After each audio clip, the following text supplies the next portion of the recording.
by total coincidence this morning, first thing in the morning, I had a telephone call from Ralph Nace. And Ralph Nace was my first chief of staff. I inherited him from the Senator Ed Brooke of Massachusetts after he was defeated. And he called me and said, I got a great idea. And I said, what is that? And he says, here's the idea. I said, Bob Dole is hanging on, fighting cancer. And Bob Dole has always been the person, Republican or Democrat, there's nobody like him who has served the needs of people with disabilities. He says, he doesn't even know what I'm doing today. And because he himself has had that experience and he knows what it's like and he knows what role government can play. And so he said, my idea is that you and I will write a letter to the editor, so to speak, or an opinion piece to the New York Times.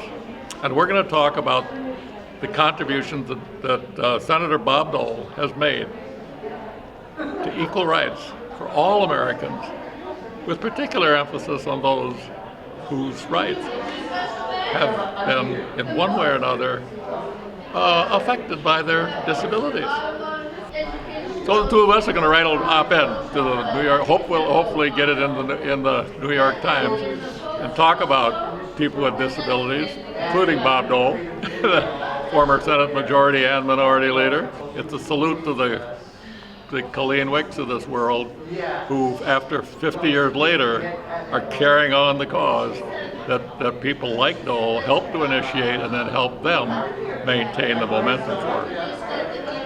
Part of it is having loved ones with disabilities who are working hard to adjust to those disabilities, and the pride that I felt in how well they adjusted, and but how much they needed some kind of camaraderie with people, in similar situations. And so I think that's been part of my motivation. That was even before I got into politics or into a position in the United States Senate. I could do something about it. And after that, it was a matter of seizing opportunities, and people like myself who served in the United States Senate once upon a time who cared about things like this. I found after I got the United States Senate that most of the people, Democrat or Republican, felt much as I did about the role that they played in representing all the people of their states. And in that representation were challenges. And the challenges were how well does federal law or state law meet the needs that people can't meet on their own, or aren't met by the private sector, or can't be met just at the community level. And that took a variety of forms. I mean, it's to me, as I recall, it started out the Women's Economic Equity Act, and just starting with the fact that female was not equal with male. And the time when I got started in the late 70s and into the 80s, and I made friends with a couple of Republican and Democratic congresswomen. There were only two of them, I think, at the time, and we charged right through. But in the process, I met everyone, starting with my leader, Bob Dole, who was both Republican leader. He was Republican leader both in the minority and the majority, who himself had been disabled in the war and felt that disability. Didn't flaunt it in any way, but felt what it meant, had meant to him, did mean to him. And he had a gift for relating to people who didn't have all the advantages that many people did have in their communities or their state. And so it's over time linking up with people like Dole. He hasn't changed a bit. None of us have changed a bit. And that's why I'm here today, because we're totally convinced that, not just because my buddy here has been at this for 50 years, or we've been at it as an association for 50 years, but the gift to people in elected office of knowing folks like the people that are represented at this meeting, and particularly Connie and the leadership.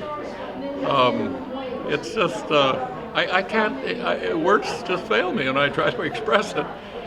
Tears work better than words.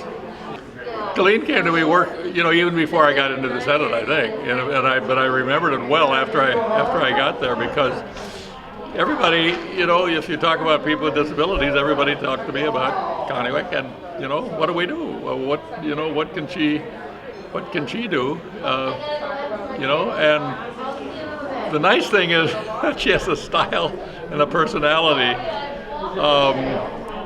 that's uncharacteristic of people who are advocates of a cause. And yet for 50 years, in one way or another, she's been carrying that cause.